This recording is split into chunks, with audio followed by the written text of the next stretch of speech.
I stood at the door smoothing down the blouse I'd picked out 2 weeks ago. Soft gray, simple, but elegant. The gift sat in my hands neatly wrapped in floral paper with a silk ribbon tied just right. I'd spent the morning baking lemon-free cookies, tying a note that said, "For the new chapter." I was about to call Talia when the phone rang. Her name lit up the screen. I smiled. "Hi, sweetie," I said. Her voice was casual, like she was half distracted. "Oh, hey, Mom. Just wanted to say we had the party yesterday. Gavin's mom handled everything. I didn't respond right away." "Not. We missed you, not. It was last minute, not even a sorry. Just we had it yesterday." My hand went cold around the gift box. "Oh," I finally said. "I see." She really pulled it together. Decorations, catering, all of it. It was really beautiful. I'm sure it was.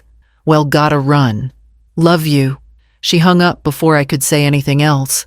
I stared at the phone for a long time, then at the wrapped box in my hands. I set it on the hallway bench and walked to the kitchen. Poured myself a cup of coffee that had gone cold. That night, I opened my laptop and clicked on her profile. The first photo was her and Gavin, raising glasses, fairy lights above them, candles glowing between wine bottles. The caption read, "Couldn't have asked for a more perfect night. Thank you to my second family for making it so magical." I read the comments. "Gavin's mom. You two are the perfect pair." "So proud," Talia replied. "I'm so lucky to have you as my mom now." I didn't feel angry. Not yet. Just hollow. I closed the laptop and sat there in silence. The ribbon from the gift still curled in my lap. I didn't cry. Not then. Instead, I remembered the voice that used to call me Mama when she scraped her knee, and wondered when it had become this easy to forget me. People think I'm fragile because I'm quiet. They forget I used to negotiate six-figure accounts before breakfast. I wasn't just Talia's mother. I was her planner, her safety net, her emergency contact, her fallback for everything. I didn't break easily, but that doesn't mean I never cracked. After Emery died, I took on 2 shifts and a side contract. Pancreatic cancer doesn't ask if your daughter still needs braces. It doesn't wait until the college fund is full. I kept going. For her. When Talia turned 16, I bought her a used Civic. Paid in cash. She cried in the driveway, hugging me so tight, I thought my ribs would bruise. When she moved into the dorms, I drove her, made her bed, and stocked her fridge while she caught up with her roommate. Her degree came 4 years later, along with a business idea that needed a loan. Banks weren't convinced. I was. I co-signed. And when the first quarter tanked, I quietly covered payroll. She never knew how close she came to shutting down. I didn't want praise, but I did think I'd earned a seat at her table. I stared at the photo on her profile again. Her hands entwined with Gavin's glowing string lights overhead, captioned like a farewell letter I hadn't been given. "Second family." I shut the screen. My phone buzzed an automatic notification. Her credit card bill was due. I'd set up reminders to protect her from late fees. My thumb hovered over the app. Then I logged out. I walked to the hallway, picked up the unopened gift box, and placed it gently in the storage trunk under the stairs. 3 jobs. 2 decades of giving. 1 forgotten mother. And now, for the first time in a very long time, I let the silence stretch. Because sometimes silence is the only language they bother to hear. I wasn't supposed to be at the baby shower. I found out by accident. Talia had mentioned it in passing during a rushed phone call. Gavin's sister's having her shower next weekend. Oh, wait, I mean, it's just mostly his side. "Are we going?" I asked gently. She hesitated. "Well, Gavin's mom is kind of handling the guest list, so it's mostly their circle.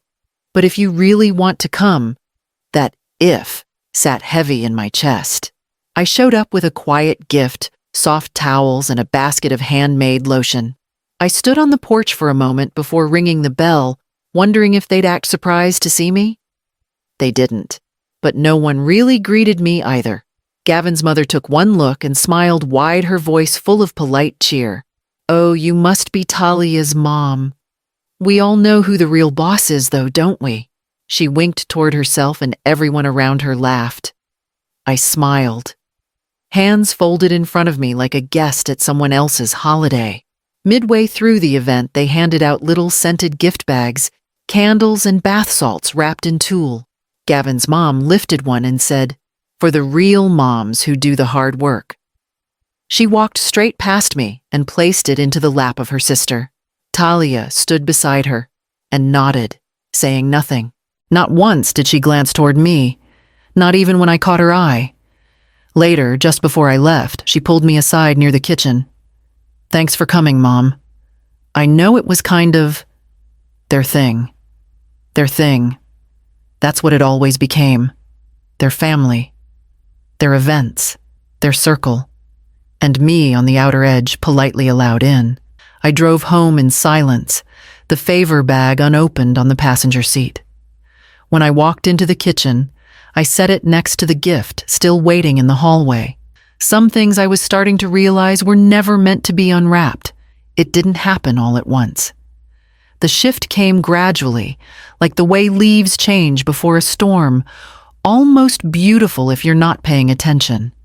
Talia used to ask, "Mom, would it be okay if, do you think you might be able to help?" There was gratitude tucked into every sentence, even when it was rushed. But somewhere between her first apartment and the third time she changed jobs, the softness in her voice sharpened. The words grew shorter, sharper, entitled. "You'll cover this right, I just assumed you had it." Assumed. That was the word that did the most damage. I was stirring my coffee when the call came in. She didn't even say hello. "The deposit's due today," she said, like it was a meeting reminder. "Gavin's parents already paid their share, so you can just send the rest, right?" I looked into the mug. The coffee had gone cold again. "No, please. No, thank you." Just a command masked as expectation. I said nothing at first. I let the silence stretch between us like a warning rope she didn't know she was tripping over. "Mom," she prompted, impatience already lacing her tone. "It's kind of time-sensitive." I almost laughed. Time-sensitive. As if love were a transaction and I was the bank on speed dial. "I'll talk to Robert," I finally said. My voice was even, but I could feel the heat in my chest, the kind that doesn't come from caffeine. When I told Robert, my husband's older brother, he didn't blink. Just opened his laptop and started pulling up accounts. We had trained her for this. That was the worst part. We had made help so easy, so seamless, she no longer recognized it as generosity. To her, it was just structure part of the machine. Push button. Receive funds. Later that night, I made another quiet note in the folder I'd started. Then I closed my laptop and stood in the dark kitchen, wondering when love had been reduced to auto-pay. The folder started as a single envelope. One printed transfer from my account to hers, labeled emergency tuition gap. I remember writing it out in Sharpie, thinking I'd track it just for clarity. But clarity became a need, and the envelope turned into a folder. Inside were screenshots of text messages, short ones. "Rent's tight again. Can you just cover this until Friday? It's only temporary." There were transfer receipts. Thousands over the years. Grocery money. Business loan top-offs. Late fees. Credit card payments. Some labeled, most not. I never showed it to anyone. Not until I sat across from Elena one rainy afternoon. She'd been a sharp attorney once now, mostly tended to her garden and read crime novels on her porch. She flipped through the folder slowly, page by page, then looked at me with something between sadness and disbelief. "You didn't raise a daughter," she said softly. "You trained a client." I let out a breath I didn't know I'd been holding. That night, I sat at the kitchen table with my laptop open. I pulled up the mortgage account and removed myself as cosigner. My hands didn't shake. Then I opened another document, the will I hadn't touched in 4 years. The line with Talia's name stared back at me. I didn't delete it, but I moved it down, adjusted a few terms, added one condition. Respect isn't owed, but it's not optional either. When the edits were done, I closed the folder. Physically, digitally, emotionally, not out of anger, out of relief. I had always been her safety net, her cushion, her backup plan. But I was starting to realize if someone never learns to stand, maybe it's because you never stop catching them. And I wasn't going to catch her the next time. Not when the fall might be the only thing that finally made her look up. The call came while I was folding laundry, half watching the steam from my coffee curl into the morning light. My phone lit up with Talia's name. I almost didn't answer. But something in me wanted to hear. It needed to hear what came next. "Mom," she said, her voice tight, breathless. "My card just got declined. I'm at the register. Did you forget to pay it?" I brought the cup to my lips and took a long, slow sip. "No," I said calmly. I remembered everything. That's why I didn't. Silence. What she said sharper now. "What are you talking about? I mean, I didn't forget. I made a decision." "You always help me," she said. I could hear the disbelief turning into something uglier. Not this time.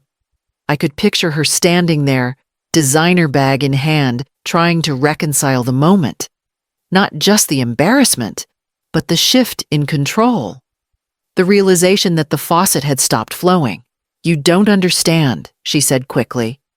"Gavin's parents are here. This is humiliating." I let the pause stretch long enough for her to feel it. "You've made a lot of choices, Talia," I said finally. "And so have I." She let out a sharp breath, the kind that used to come before a tantrum when she was 5. "This isn't fair," she snapped. "You could have at least warned me." "No," I said again. "I've spent years not warning you, years smoothing things over so you didn't feel the consequences." I heard her inhale, then go silent. Maybe she was waiting for me to take it back, to soften like I always had. But I didn't. "You always said you had it handled," I said. "Now you do." I ended the call before she could reply. My hands were steady. My heart was quiet. I folded the last towel and placed it in the drawer. The silence that followed wasn't empty. It was earned. They showed up the next afternoon. No warning. Just a knock on the door and Gavin's SUV in my driveway. Talia stood a few feet back while Gavin did the talking. His shirt was tucked in voice calm, measured like a press release. "We're not here to fight," he said. "But this is creating a lot of stress for Talia. Her mental health is suffering, and we just want to find a middle ground." Talia nodded, once arms crossed, lips tight. I leaned against the doorway and said nothing for a long moment. I just looked at her. My daughter. The girl I raised through scraped knees and final exams. The girl who now looked at me like I was a PR problem to clean up. "You're hurting her," Gavin added a little firmer this time. "Emotionally. And honestly, this whole thing, it feels a little extreme." I turned to Talia. "Let me ask you something." She didn't blink. "I paid for your college. I paid your rent when you were in between jobs. I kept your business afloat when no one else would. And when it came time for one of the biggest nights of your life, you forgot us." Talia rolled her eyes. "You're exaggerating." There it was, the word that sliced deeper than silence ever could. I straightened. "Get out." What she blinked the first crack in her composure. "You came here not to apologize. You came to reframe, to make me the problem." She opened her mouth again, but I raised my hand. "No. Come back when you're ready to face what you've done. Not before." Gavin tugged her gently by the arm. "Let's go." At the door, she turned back. "If you don't change this, you won't be at the wedding." I met her eyes. We already weren't. Her mouth opened maybe to fire back, but then she saw my face. Not angry, just done.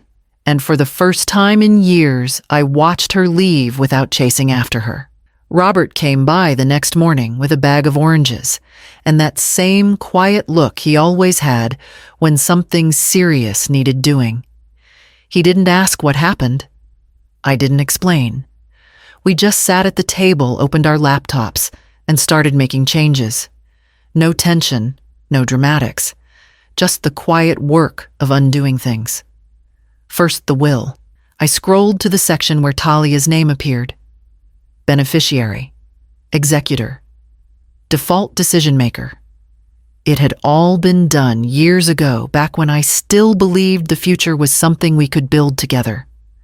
Now I updated it, adjusted percentages, added protective clauses, made sure nothing was left vague enough to be twisted. Next, the power of attorney. Robert helped me fill out the forms. We assigned the responsibility to a longtime friend, someone who would never view my bank account as an extension of their own. Then came the locks. The summer house, the one Talia used to vacation in with Gavin, without ever asking, still had the old code. I changed it, wrote it down, filed it away. After that, the joint bank access. Removed. Access cards canceled. Automatic transfers halted. It took less than 10 minutes. We didn't speak much through it all, just moved through the checklist. I realized how strangely peaceful it felt, the stillness of not arguing. No raised voices, no guilt, no explanations, just decisions, boundaries in motion. When it was done, Robert poured us both coffee. He handed me my cup like it was a quiet toast. To what I asked. He looked at me. To remembering who you are. I didn't cry. I didn't smile.